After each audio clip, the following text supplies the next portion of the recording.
Warning. Critique Revolve contains adult language and discussions. If you're easily offended, do not continue to listen.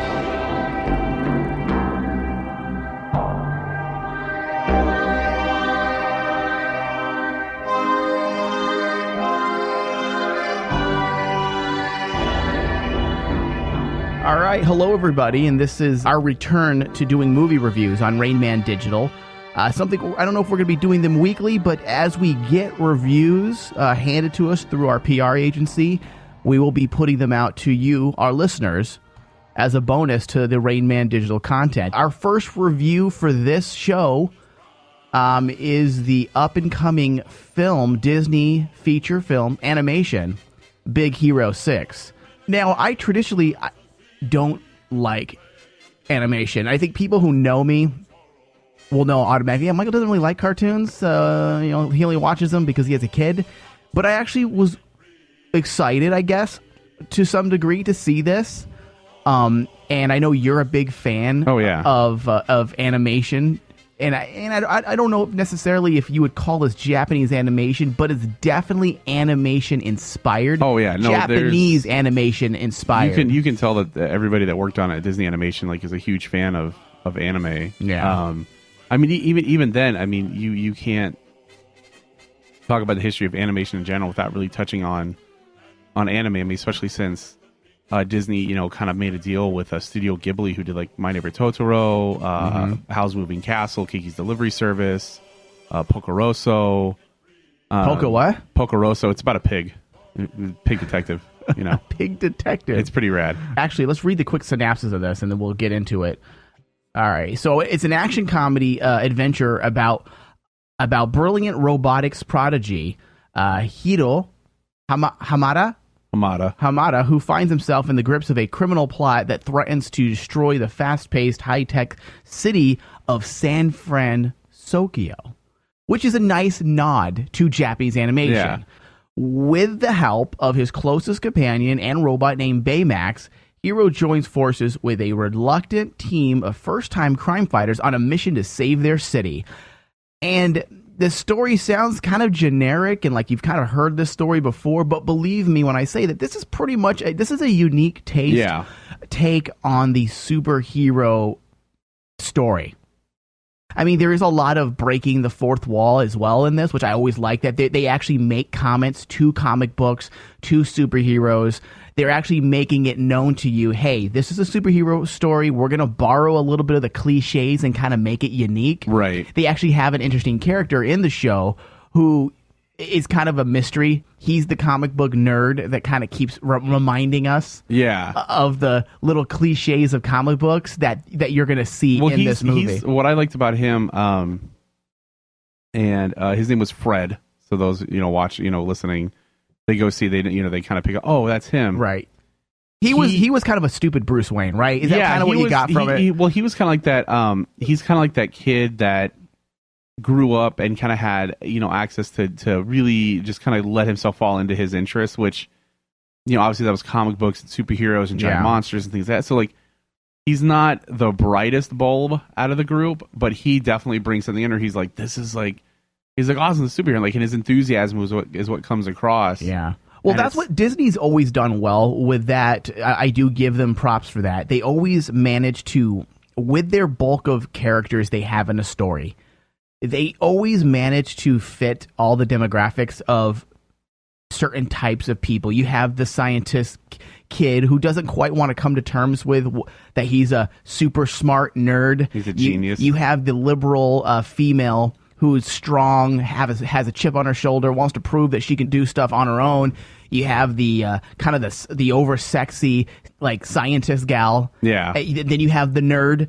Or the dummy, the kind of like the pothead, I guess. The comic relief, he's got the ideas, but he's like, and then you have the black guy, which is funny, and it's funny because I got to make one joke here. We saw that the voice was Damon Wayans Jr., and there's only one black guy in the cast, and I'm like, I wonder what voice he's going to be. That was kind of bad. We're sitting there like, oh, and then it's like she's like, and the person introduced was like, oh, and Listen. And it's voiced by Damon Wayans, with voices by blah blah blah, Damon Wayans Jr. Oh, I wonder who he's voicing, which is really, Is that bad of us or is it bad of them? I don't know. Because come on, Commissar says he's not going to be voicing the female white girl.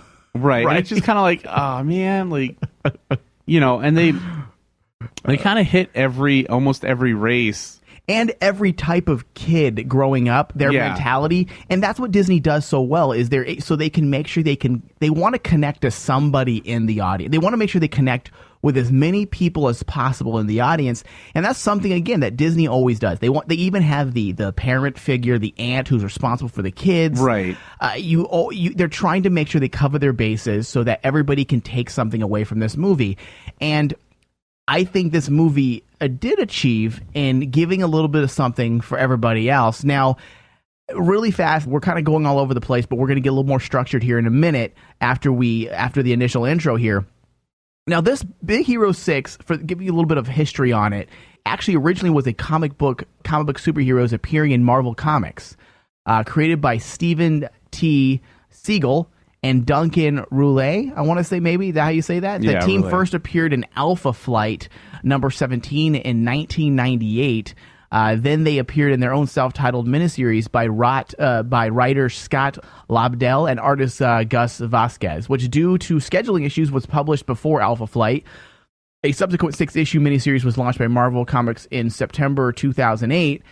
Now, who is the guy? Because in the credits, we didn't see none of these names. They call them. They want to buy Man of Action. Now, what is Man of Action? They're basically just their team. Like they're. So instead of giving one person credit under a name, right? It's them. Like so, there's a group of artists that go under Creature Box.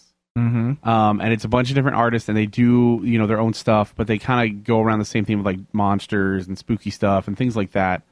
And they put it all out under one name. And that way, it kind of what it does is it helps costs with book. With like say if they're going to print an art book, right? It helps with costs, but two, what it does is that they can sell themselves kind of as a group, right? And as indie artists, it's tough to get out there on your own. But if you are with like say a group of 2 or 3 other artists, and you come up with like your own little name. For like your group, it kind of makes it easier to try to pitch yourself to somebody. Mm-hmm.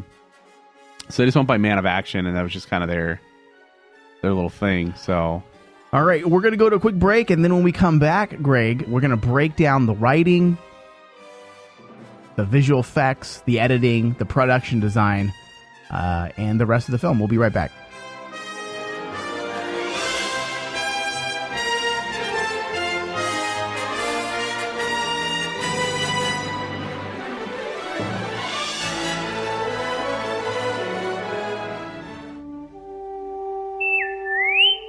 On November 8th, don't miss a very special Star Wars From the Back to Tank, when we welcome John Jackson Miller, the writer of the Star Wars Rebels prequel, Star Wars A New Dawn.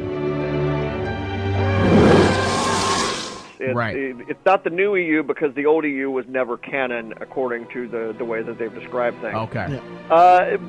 And the thing is, I wasn't approached to do that. I was approached to write a novel that would be a prequel to the Rebels TV series that would be set in between Episode 3 and Rebels, telling about the Empire in this period and what it was like to live in this time, and also showing the first meeting of the two Rebels principals. Yeah. But there wasn't anything about any change to the process, or rather any change to the canon described to me then. And why did they do this? It's very simple. It's because they want to make sure that they have as much room when they're making these new movies. Not just 7, 8, 9, but also the standalone movies that they're talking about doing. They need to have as much freedom to tell the best story that they can. Yes. Go to RainManWasHere.com for more details.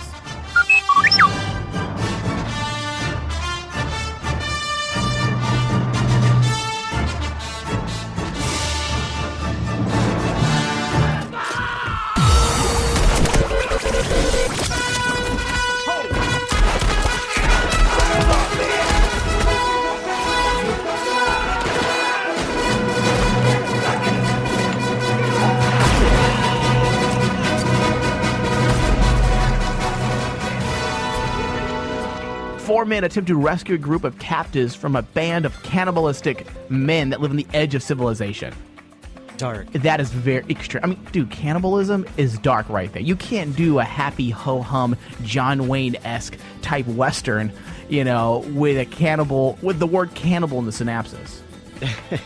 I might even dare say that this might be a Weird West just based on that plot line alone. We're getting some really backwater mentality type people. I'm talking kill your mother, stuff her under the bed, and then roll her out to have sex with her type mentality. I mean, that's that's X-Files shit right there. That's playing with your food before you eat it. That's gross. Oh, man. Yeah, never mind the incestual side of it, Clint.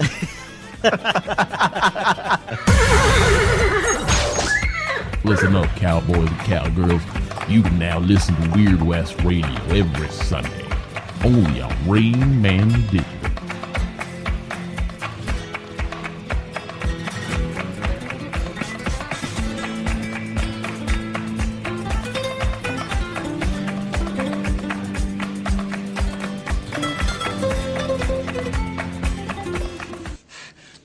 Where's Bill?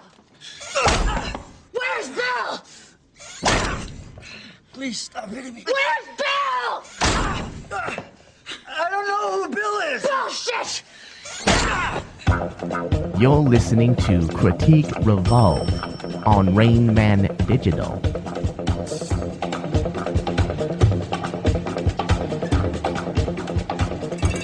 All right, we're back. Again, we are reviewing the Disney feature film Big Hero 6, available in theaters November 7th. Let's jump into the writing aspect. For me, anyways, I found that this movie, or the first thing I look at when I look at a movie, as I always look at the act structure, and if I can, as a writer myself, I always look, is there a definitive break in each act, going from act 1, 2, and 3? Is there that break?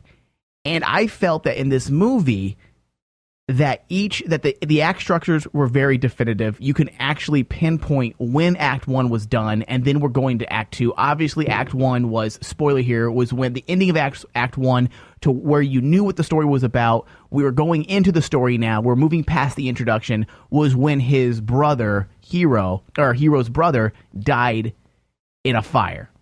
That was definitely the end of Act 1. And then, of course, Act 2 was him dealing with his problems, the emotional trauma that it took on him with the death of his brother, who, would you agree, he looked up to the guy? Yeah, no, he did. And that was one of the things, and this is, with the writing, kind of to give my, kind of quick opinion on it. The one thing I've liked about this movie and the past few Disney animated films was that they did it to where you connect with the characters at an emotional level. And to say not to say Guardians, like Wreck-It Ralph did it, where you really connected, you know what? Right. It's the whole phrase, you might be a bad guy, but you're not a bad guy. Mm-hmm. It was all about, having a positive mental attitude, no matter what you are. You might be a bad guy in one place, but you can be a hero to somebody else. Yeah. And then, with Guardians of the Galaxy, that's not an animated feature, but it's by Disney and Marvel. That on an emotional level connected really well. Mm-hmm. And then with this, they're continuing the trend of they're writing a story, and to me, the writing was very base. It was just here's our story. This is what happens. This is the next part. This is the end. But at the same time, you're kind of you build a connection to these characters. Right. By the end of the film, you have such a connection to Baymax. That the ending matters. Yeah, that the ending when you leave, you're like, wow. You leave feeling okay, I just... honestly, I felt like I was watching a regular movie. Yeah. Yes, there's some of the cheese moments, that's in all cartoons, because bottom line, it is a cartoon. But you're right. It wasn't necessarily it wasn't like a Tarantino type writing where it's just phenomenal, brilliant writing, but the writing served its purpose very well. Though it wasn't that the writing was that intricate and great, but the fact that it was able to establish an emotional connection with the audience from the very beginning. from the very beginning, and it was simplistic, but there was the definitive act breaks with the right emotional, emotional trauma at that point where it should be in the right. Everything was laid out exactly where it should be when you're writing a movie. And again, agreeing with you with what Disney has been doing lately is if you go back and look at Disney movies of the past, yes, they were great. Yes, they were nominated for Oscars. Look at movies like Beauty and the Beast and Little Mermaid and Aladdin. And yes, those movies were great. Even up into even to the early 2000s. Yes, their movies were fun. Keyword fun. But the emphasis was never in emotional connection. Like, you didn't really care about Belle like you cared about Baymax and Hero. Right. They're really taking it up a notch with their writing, meaning instead of looking at this as a simplistic cartoon, I think they're kind of just writing a story and not really focusing on the fact that this is an animation and kids are going to watch this. Right. I think nowadays, people like ourselves, adults, we all have kids. We take our kids to see movies, and it's that whole age-old saying now where, oh, I like that movie because the jokes are not for kids only. Like, forget that. Like, forget that part. That's kind of been done with, and they did have a few of those. Right. But the focus now is let's not just give neat little jokes that the parents can laugh at and the kids don't really get, but let's also give the parents something to connect to that gives them for me being an animation nerd, I'm gonna go see these regardless, even when I at some point if I do ever have kids, but for me it's it's going, and it's nice that one, for me Disney's always been that animation studio as far as as an artist, they're one animation studio that I look up to, and they're one of those, they're a pioneer in the art, as far as in America and everything like that, in the whole industry. And the fact that they're kind of taking it and they're, like you said, they're kind of now just not making it just for kids. They're putting something in there so when the parents walk away, enjoying the film. Like, oh, that was a cute little film. Like, my kid's going to watch that 17 million times. Yeah. It's something where, you'd want to go see it again if you were an adult.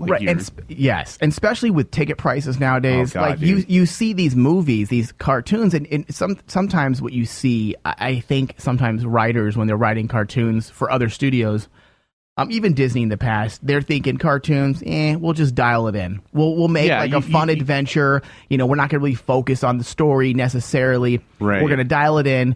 They're going to see it because it's a cartoon. And a lot of times you just get lazy writing in cartoons because they're not banking on good writing. They're banking on the fact that it's an animation, it's a cartoon, kids are going to want to go, right, and which means the parents are going to go, and that's where their focus was.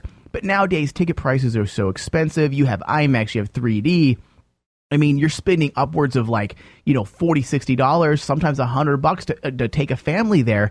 And now you're finding that people want stuff that's not just, oh, it's a cartoon. They're trying now to say, listen, let's justify the big bucks now and give people an actual something worthy of spending the money 40, to see it. Well, yeah, bucks. and that's the thing is that people you have the 3D and stuff like that, and we saw it in real 3D. Which and IMAX technically, it's kind of a small screen, it was a smaller IMAX, but technically it was IMAX. But for me, I've never jumped on the 3D movie bandwagon. Neither have I. Yeah, it was in some parts it was kind of cool because you had more depth of field. It kind of gave it a little bit more depth. But this film is going to be good regardless if you see it in real 3D or not. But it's the writing's spot on for making it a nice kid and adult film, where you can go watch it, enjoy it, and your kid's gonna enjoy it. They're gonna love the characters. They're gonna love Baymax. If you go see this and you can't in some way connect with Baymax in the smallest way, I really don't know what else you're expecting from this film, because that's been the thing with films, especially animated films, is that people want to go and they want to be entertained by it. They don't necessarily want a deep story, but they want a story that's going to at least involve them for the hour and a half, hour 45 minutes, 2 hours that they're going to be watching it. Yeah. And this is what, and Big Hero 6 really hit that on the mark. I agree. Let's move into the production design and the overall cinematography. In a little bit, we'll touch a little bit more on the 3D as well. The stereoscopic, work that they did, the 3D, was definitely, again, we're kind of over the whole let's insult the audience with the 3D by like doing that's one thing I've always hated about 3D when it first started. They'd always find ways to like, hey, you, when they point at the screen and just so, oh, look at his finger's going to touch us. They're finally getting away from that in the last, I'd say, 12 to 24 months. You're starting to see these 3D movies now kind of move past the immaturity of, look at, we're doing 3D and we are so proud of it and we're so happy we're doing it that every scene we shoot is going to be specifically for a 3D scene to show you guys, look at this technology. Right. And I'm glad now that instead of using it as, something so overt as pointing at the screen or spears coming at you, they're using it more now to help aid in the story process. Yeah. And that's something, again, that I felt that Big Hero 6 did, is it was used more to aid the story. And that's what we have to remember as filmmakers. When you're making a movie, you can't just use elements of technology just to wow yourself, but you're doing it. Remember, you have an audience. And you have to tell your story. And all these technologies we come up with and all these different elements should do one thing. It should aid in the storytelling process.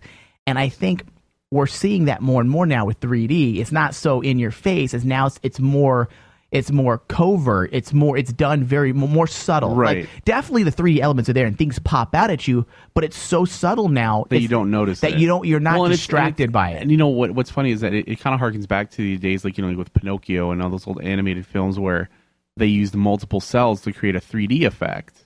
Yeah. So that's what it's kind of harkening to, is that back in the day, like, to create the 3D effect, they couldn't do a 3D animated film, so they used these production techniques to make it look like it. There's a huge depth of field, which now they can do that with these 3D glasses and the real 3D and whatever 3D that they have. So with Big Hero 6, it kind of gave you the ability to kind of see how far back everything was and what the depth was. Mm-hmm. Kind of, I don't want to say like scale, but it gave you more of a feeling of the film, and it helped in, like you said, in telling the story. Yeah. We are seeing a better way they're doing 3D as well. It's no longer, the technology is getting better. Right. And there are problems with 3D. The problem with when you're shooting 3D is everything's in focus. A lot of people don't realize there isn't a lot of depth. They go in later and create that depth of field. Right. And sometimes it's overdone. And even in big budget pictures, you see these depths of fields that they create in motion pictures. And it's not, they have to do it in order to give you that 3D look. But at the same time, it's like, I don't buy it. It looks so unrealistic. The scaling is wrong in the background. It just doesn't add up to what our eyes actually see. Right. Well, they got to push and pull, and like they have to kind of really stretch it. It's like when you touched this on the way back. We were talking about, as far as production value, we were talking about the animation. Mm-hmm. Where I was discussing, when you do hand drawn, you have your in betweens and you can stretch so much, but you have to go from your starting keyframe, and depending on what sequence you have and how many keyframes you actually go to, you have to get to that next keyframe in so many pages, probably mostly. It's like where it looks fluid and it moves in a nice fluid motion with. So you have to do that all by hand. Mm-hmm. With 3D, like, you have a little bit more control and you can kind of, adjust that more on the fly to make that smoother. So, I think with a lot of the animators that are out now, some of them who are, animation directors and these, at Disney Animation with the 3D, is that, they've gone through, they were in that, stage of 2D traditional, and now, they can kind of pass that along to newer artists that are coming in that might not have had a huge education in traditional, which most art schools try and give you some courses so Mm-hmm. But they give that on, so we're now, like, especially with the animation in this, like, for me, it was smooth, it was, you want the believability. Yeah, and there was that, like, especially with Hero, where he, when he was like getting excited, where he was getting, running out, at one point he was running after Baymax, and he's just like freaking out, like his movements, his his facial expressions, everything is something you would do when you're flipping out and you're running after somebody. You're not, it's not where he's running through people and they're moving at the exact moment so he doesn't hit them. There's contact, they react a certain way, they react how people would. It just isn't, depending what they look like, they have them react accordingly. Mm-hmm. And that's just, it's part of animation, it's part of the whole sequence. But this whole film, like, everybody moved according. You kind of look at them like, oh, everything was very natural, right? And again, it was subtle. Yeah, and when you look at the characters, they move how you think that character would move, especially like for their body type, for how their characters were designed. Like Wasabi, who's the Damon Wayans Jr.'s character.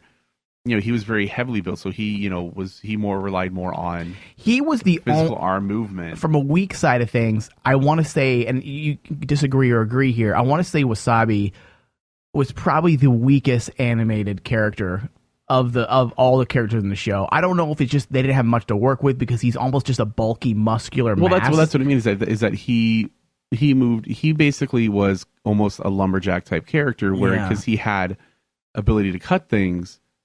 Spoiler, but even his face, to me, I think that was the only weakness on the visual effects side. Everybody else I thought was so spot on the way they were done. Something about him seemed unnatural. He seemed very tense. Is that what? And maybe that was done on purpose because he was kind of a tense character. He was kind of a tense character, so that might have been done intentionally. I don't know. But from a critical standpoint, I'd have to say he's the only character that I wasn't blown away by the animation side of things. Hero's hair. Holy Jesus. Yeah, that's the one His hair was so beautifully done. It looked like there was points that I'm watching this, especially with the beautiful IMAX 3D we saw. And I swear it was real hair.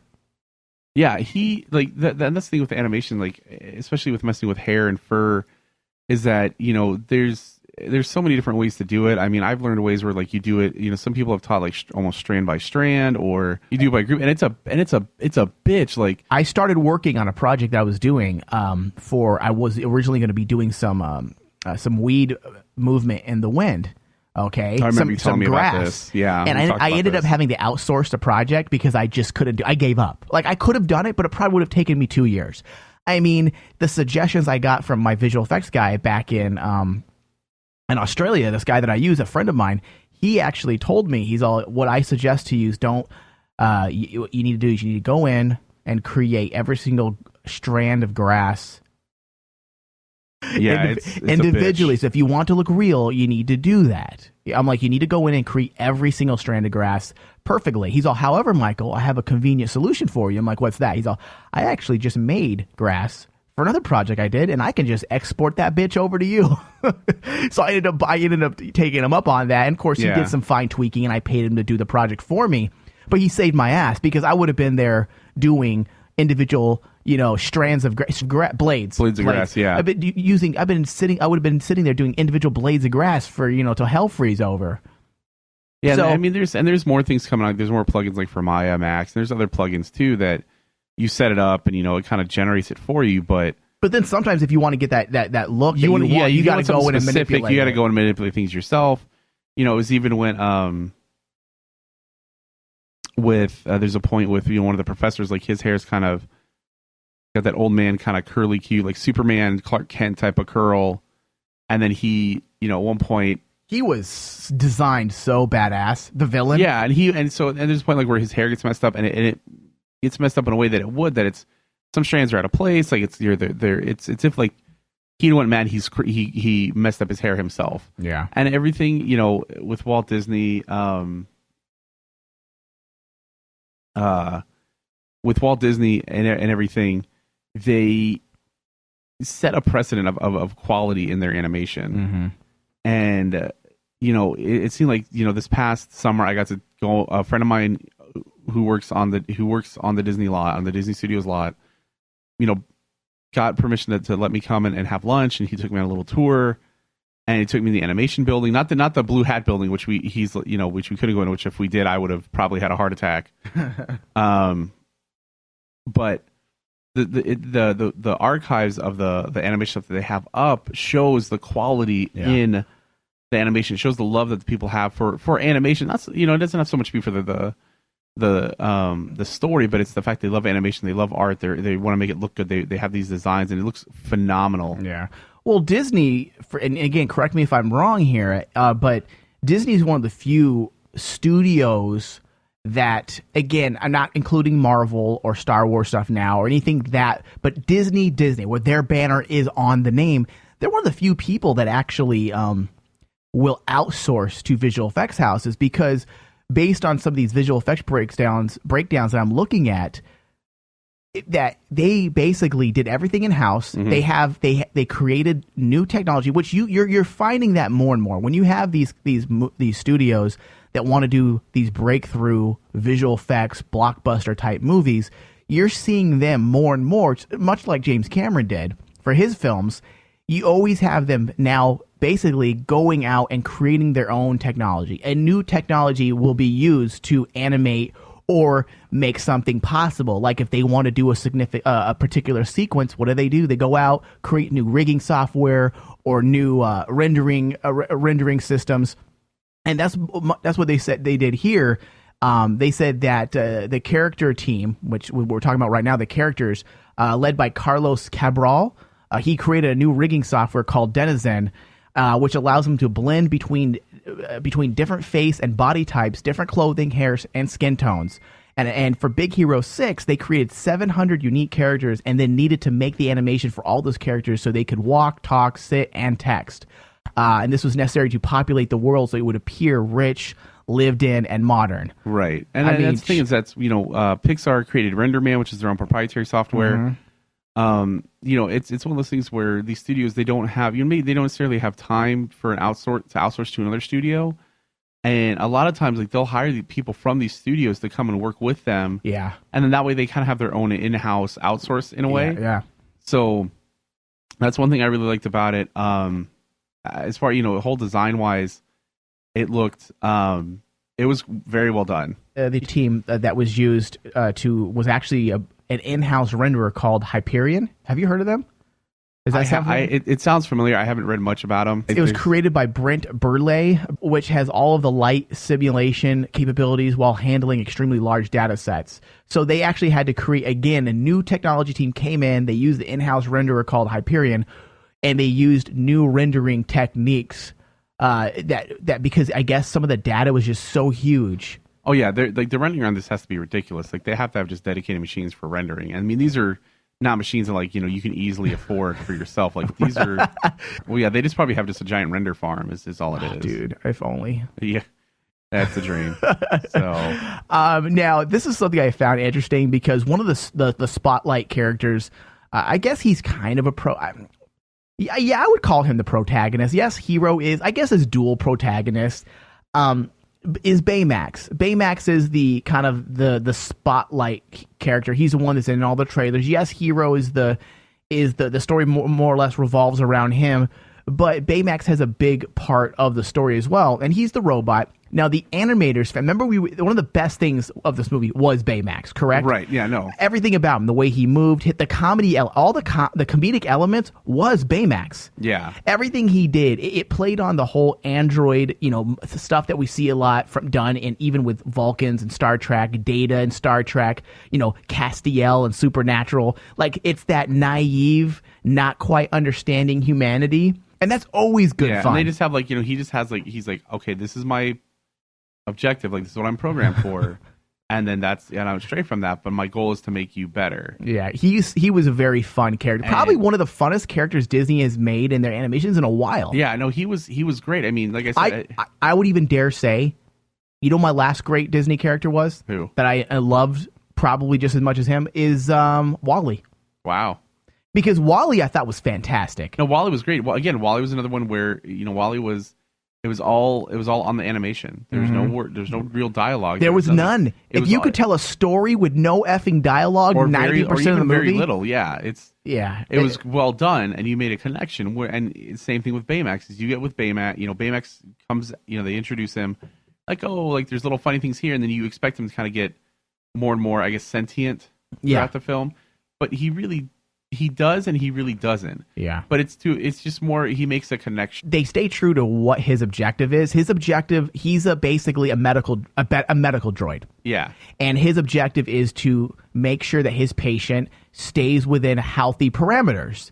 And, which I thought was a genius plot device, was Hero's obviously going through emotional trauma because of his brother's death. Right. And he basically tells, Baymax, are you better? No, I'm not. Are you satisfied with your service or whatever? No, I'm not. It's so genius how they did it. And he ends up becoming this guy's sidekick, superhero, all because, not because he's an action star, but because he's a medical droid and he wants to make sure Hero's emotional well-being is within satisfactory parameters, which is so genius. And they stay true to that the entire film. His purpose is to make sure he stays okay. Yeah, and that's perfect. I mean, with the writing, the animation, the visual effects, everything, and then that.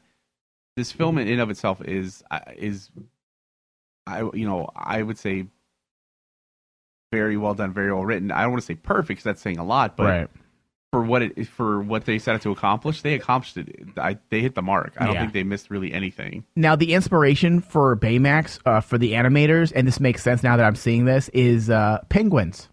That makes sense. It makes total sense. The way he moves, the awkward movements, how he doesn't really have full functional abilities with his body. Like he's very top heavy and middle heavy, has small little legs. Yeah, it makes a lot of sense. Now, another interesting thing to note is the production design was absolutely stunning.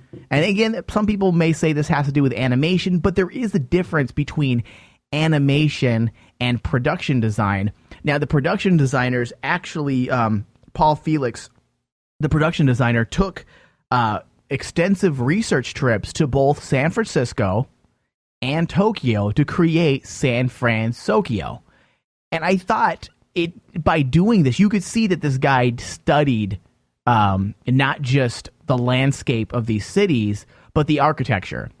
Because you see that architecture like mesh up done so well between the cities. You see hints of Tokyo. You see hints of San Francisco. But then you kind of get something that I don't think has really been accomplished since, and somebody can argue with me on this, but I don't think I've seen it since the original Conan. The way the different cultures that they take to create the cult of Sets, right? Temple, and even everything around it. Most people know that I prefer, I like the new Conan because it's truer to the original source material. But from a production design, the original Conan with Schwarzenegger is phenomenal because you can't tell. You can pick out parts of different cultures that they use for the design, but you can't say that right there, that's 100% Greek, or that right there is 100% Egyptian. You go like, okay, that's a little bit of Egyptian, a little bit of Greek mixed together with a little bit of Thai. It's the same way with Big Hero 6, even though it's just more so San Francisco and Tokyo. They put it together to where not much has changed from San Francisco, but enough has come in from Japan and Tokyo. It has a very unique look. Yeah, and it shows, kind of, because even watching it, like I recognize a lot of the buildings from when because I used to live near San Francisco. I used to go there all the time. And, seeing those different, seeing those buildings, changed up a little bit was great. And to see things that they added to show that this is in the future, that this is, technically, more technologically advanced future, but there's still that old school city feel is great. And that, again, that just made even the film even more enjoyable. Yeah. Now, let's move on to some negativity, okay? Let's like a fair critique. We don't want to just blow this movie. But now, from the negative side of things, as I said, I mentioned Wasabi. I think the detail on Wasabi was pretty much just left. Like, I don't think they even... Do you disagree with that? No, you could disagree. I just didn't like him. Like, I didn't like the way he looked. I felt like they put so much attention to Hero's hair. And they're like, hey, we don't have enough time with Wasabi. I think with what they could have, with the characters that they introduced, the people that become his friends, you learn a lot about Fred, who's like the comic book nerd, he was probably the most well developed character outside of Hero. So you learn a lot about him. You don't really learn enough about the two girls or Wasabi, except that Wasabi is kind of a pussy. Well, he's OCD. If you notice, he's very. Did you get that? Yeah. Yeah, because he like. Oh yeah, with the tools. The tools have to be in place. He obeys the law. Like he does not. He's like, I'm going to get away, but I'm going to make sure I'm still within the. I'm still within the law. That's right. Yeah. So he's very OCD. So there's a little bit of development on him. So I think there's room if I don't see why they wouldn't make a second one of this. Oh, that you can, or if they do an animated, anime TV show, you can touch a little bit more on the other characters, their and their history, and kind of where they came from. There's the stuff with Hiro's brother Tanashi. You know that he was alive when their parents passed, but you don't know really what else about him. There was definitely some areas of mystery, I guess, on some of the characters. But and again, it was a 2-hour animation, right? Right. It clocked in just about 2 hours. So they gave. I agree with that. They gave a lot. See, this is, I guess, the best way to put this is where there was development. The development was done very well. Yeah. And then when there was no development, it was almost like, eh. You're kind of like, okay, well, what is, Yeah. And I mean, and again, like, they had to fit it within a 2-hour time frame, and I'm sure there's parts that they wanted to put out that they couldn't. But, that was one where I was like, okay, I'd really like to know about the two girls, where they come from. Like, why is she's the one who ends up kind of being like the the fast one, like the speedy one? Yeah. Like she's obsessed with speed and movement. Like what's her background that got her obsessed with in that? And why she's so independent? Like that's what right. they like really made it a point. She was the liberal female of the story, right? Like very independent, very like I don't strong-willed. Like I'm going to do something. Like so, you want to know where her background is, and it wasn't, none of that was developed, and that and again, that's one thing where like I would have liked to see that develop more. I would have liked a little bit more backstory on the professor and Kree Industries. Same thing with the aunt. I would have liked to know more about her, rather than she was like some wiry, kind of like almost like ADD crazy aunt. Like, did you get that a little bit? Like she came across to me as like kind of like she drank too much coffee. I mean, she did run a coffee shop. Yeah, so maybe it seemed like to me like she was kind of like free spirit, did what she wanted, and then like she had to start taking care of her nephews. Yeah, like what was like what did she have to go through to really kind of become accustomed to taking care of two boys? Yeah. I guess they had to pick and choose, and I think the people they put the most emphasis on was the relationship between Baymax and Hero and his emotional journey through the death and dealing with the death of his brother. Right. And I think I think that was a good choice. But I mean, they leave it open where they can touch on these other characters later. Yeah. But again, like if you really watch it, you're kind of like, oh, like I'd like to know more about them. And now it's just like later development, how they go about that and how you get that done. Now the other issue that I had was, yes, for the most part, like as I said, with the writing, it hit all the marks. Every rule of writing was pretty much executed perfectly. But when you look at, there's one biggest complaint I had about the writing, and it was kind of the cliche antagonist. Like, I almost knew at this point, again, this is a spoiler, so I knew the bad guy was going to be either the professor or his brother. I see. I was going with the professor or the guy from Kree Industries. See, I knew it wasn't him because it was too obvious. It was way too obvious. I was like, it's not going to be him. It's going to be the professor or his brother. And now we got to figure out and find out why. Why would they want to do this? Like, what's the meaning? And of course, we find out why the professor ends up being the antagonist. And is it believable from a story written point of view? Yes, revenge. His daughter got killed, and he wanted to take revenge out on the people responsible, which turned him to the ultimate evil. Yes, that's very comic book villain, and maybe that's why they're trying to do it. But at the same time, they took so many liberties with this story in regards to making it unique.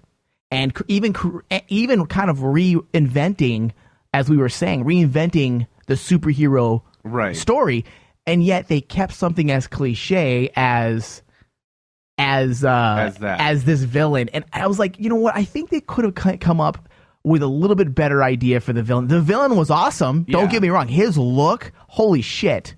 I mean, it's just great work done on the design of the villain.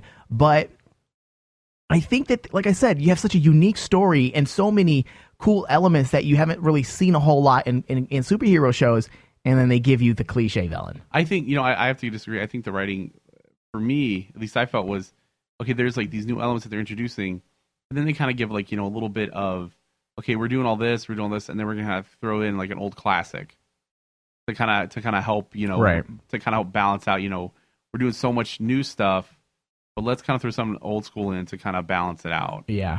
And I get that. And It's like that, the stupid phrase, something new, something old, something borrowed, or whatever the hell it goes. And I could see that. And again, they did a good job with the Fred character, who was the comic book guy, who even called out the cliches. Yeah. I get that. And it's the old, I call it Eminem syndrome. You call yourself out first before anybody else can. And, they did it a lot with the Fred character, even he pretty much spelled out that the villain is cliche. Oh, he's dark and something, and he has a mask. Oh, this is the archetype villain. And also too, you find out that his dad is Stan Lee. Which I thought was funny. But it was cool because it was Marvel based. It was a nice little nod to Stan Lee. Yeah. So again, like I have to disagree with you on the writing. I think it was. You didn't like the writing? No, I did like the writing. Oh, okay. I'm saying with the the whole cliche thing. Yeah. I have to disagree on that part. I like that they kind of threw that little it almost made me feel like Fred's like this, and like at the end it's like kind of Fred was right that it's this whole cliche. And that may be because you're a comic book reader. You're a comic book enthusiast through and through, and I think you might have, as a comic book reader, you're like, that needs to be in there. That makes a comic book story. It makes it interesting because. If they do, for me, it felt like if they kept doing stuff that is, really that was different, that they were changing, the whole story was just completely new and innovative. I was kind of like, well, it kind of brings like, okay, well, maybe goes too far away from the genre. Like, what are you gonna do? Like, once this is over, like, you have to have, and there's those things like where they won't do this, they won't do that, or and those cliches kind of help round things out, even if it's something new. You throw a little, old cliche in there, from like kind of like old school stuff, and it ties it together and like. Oh, okay. That's it, and then you get it. So makes sense. Now last bit. Now there's a lot of headlines being tossed all over social media with some of these early reviews on Big Hero 6, and people are considering this an Oscar contender. What is your take on it? Do you think this could be an Oscar contender? I guess, like, for me, you and I have talked about films extensively at points in times in the time that we've known each other. And, I see films that, if I go see a film, I'm going to go see it because I think it looks interesting and I'll like it because I like it. Would I like to see more animated films kind of being nominated? Yeah, that'd be great for these people that put in this time and effort to get, a little bit more recognition. They have their awards. But it'd be nice, like, to see one of these films kind of. Is this a big now? As far as like, is this best picture, best writing, or you think more like more or less being nominated for visual effects? Because the visual effects I would say those are Oscar worthy. I would say visual effects, best picture. If they want to put up against other animated features, then yeah. But it's what's kind of, and this is not a knock on the film or anything. Or any other animated film, and what's kind of shitty is that the moment you put it up against films that are like these live action, critically acclaimed. Yeah, these films that make a tons of money because it's a period piece or whatever. People kind of like, oh, it's an animated film. It's a kid film. We're fine. Yeah, that's what sucks. But it's one of those things where for visual effects, for animation, for production, that is what I see. That's what I want them to get, because I want the people that work on it to get the recognition. Like the voice actors are all great, but the people who model the characters, who animate, who take the time to do the hair, who take the time to write new rendering software. Should get their due. I agree. Their respect. I agree 100% with that statement, because this, to me, breaking down the Oscar aspect of it is, I don't think this is best picture quality. Yes, it was a good story. It was well done. Hit all the marks. But best picture is saying a lot. Best writing is saying a lot. But when it comes to animation, visual effects, I think that's truly where the breakthrough side of things are with this film. That's what I always think is that, there should be more of a forefront with those on the actual shows, and not just like, oh, and before the show, or, before the show, like, we gave out these awards.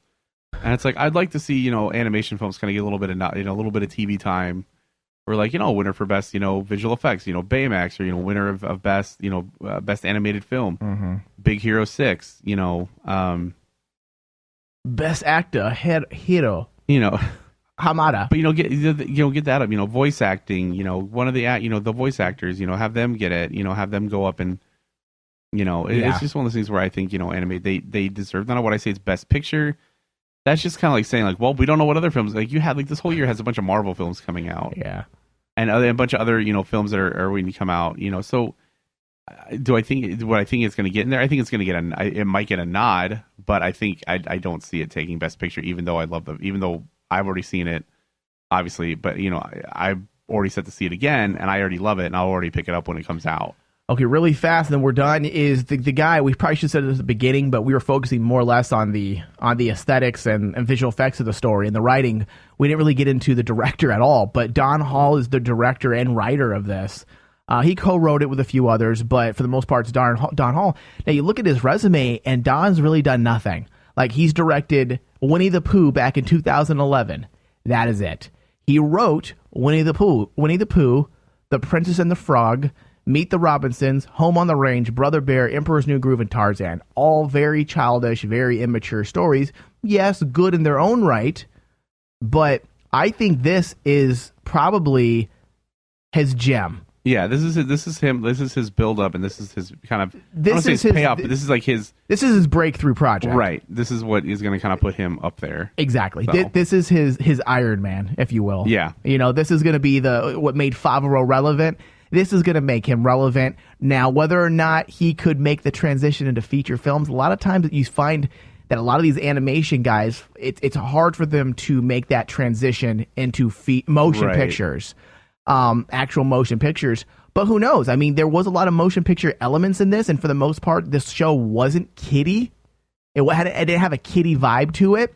So you know what? I could see him in a couple years, doing a blockbuster visual effects movie. Please don't, direct anything that I love, please, yet, because I've had there's been such bad luck on directors moving to movies that were animation guys. Same thing with I think the only guy who's done it is the guy that did, I want to say the guy that did WALL-E. The guy that WALL-E, yeah. his film after that was John Carter of Mars, which I like John Carter. A lot of people didn't give it. It was well done. It was well made. It really was, and I think he did a good job. But many of the issues that came about during that movie, it took so long to film and shoot, was, what the problems were? It straight out said it in articles that he said himself, and the cast and crew said the biggest problems were behind the scenes to even get this movie made was because he did not know how to work with live actors. Right. It's a giant step. It was very hard for him to make that transition, and that's who wants to. And that's what. So it's going to be time will tell if this guy can do it or not. I mean, he definitely has it. I mean, he has it down when it comes to animation. So who knows? On that note, final thoughts, Greg. Let's give our final thoughts on the movie, and then we're done. I enjoyed the film. I loved it. I'm going to see it again. I definitely think it's one of the best Disney films to come out in a long time. And I mean, they put out a lot of good ones, but I think this one is their step up in connecting emotionally with animated features. I agree. I think this is they achieved a lot of stunning hurdles in animation. The fact that they had to create some of their own technology, which again, if you're wanting to make that breakthrough movie, that especially when it comes to this type of movie, something very visual effects driven, you're gonna see these people make up a lot of their own technologies. And when you're doing that, you see a lot of breakthroughs in animation. And I think we saw a lot of breakthroughs in technology, breakthroughs in animation. I